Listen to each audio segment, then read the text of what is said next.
All right, friends, today we will be classifying rational numbers.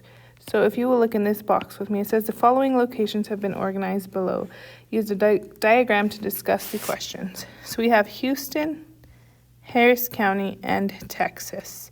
So when looking at this diagram, Houston is in Houston County and in Texas. But Texas is not all Harris County, and Harris County is not all Houston. So A says if someone is from Houston, then they are also from Texas. So anything that is in Houston here in this box is also in our bigger Texas box. So yes, because Houston is in Texas.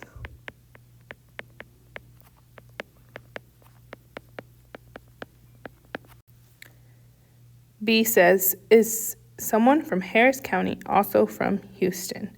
This one wants to know if someone is from Harris County, does that mean they are from Houston?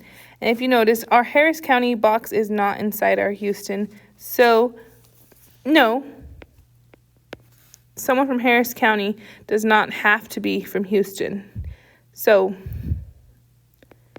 Harris County is not just Houston. So C says, if someone is from Austin, then which part of the diagram do they belong in? We know that Austin is in Texas, but Austin is not in Houston. So Austin will have to be from Texas. Now, the number system classifies numbers into sets and subsets based on their type and characteristics. So our types of numbers are whole numbers, integers, and rational numbers. So let's talk about whole numbers. The set of all positive counting numbers starting with 0 are whole numbers. So starting with 0, we have 0, 1, 2, we have 10, just any of our counting numbers, 24, 84, 109. Any of those numbers can be whole numbers. Now we have integers, the set of whole numbers and their opposites. Some examples of those are, so -5, 5.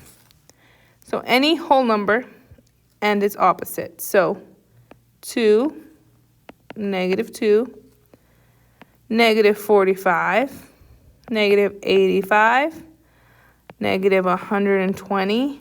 All of those numbers are integers. Let's talk about rational numbers. Rational numbers are numbers that can be written as fractions, terminating decimals, and repeating decimals. So some examples of rational numbers, -5.6, 3/4, 3 1/6, -1/2, and 4.2.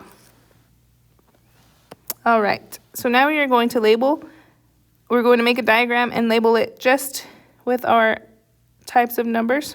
So we have whole numbers, we have integers, and we have rational numbers.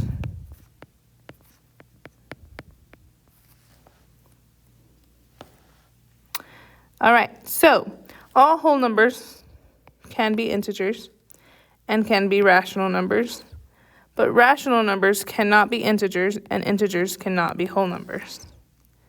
So is it possible for a number to both be a whole number and an integer?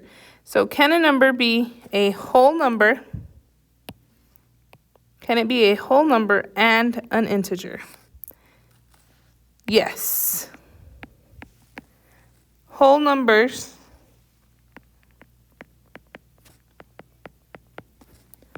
can be whole numbers and integers.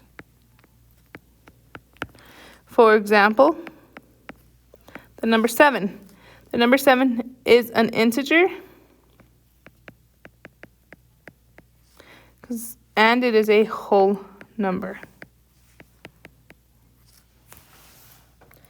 All right, go ahead and fold this paper in half, go and glue it into your journals, and give me a summary about what you learned in today's video.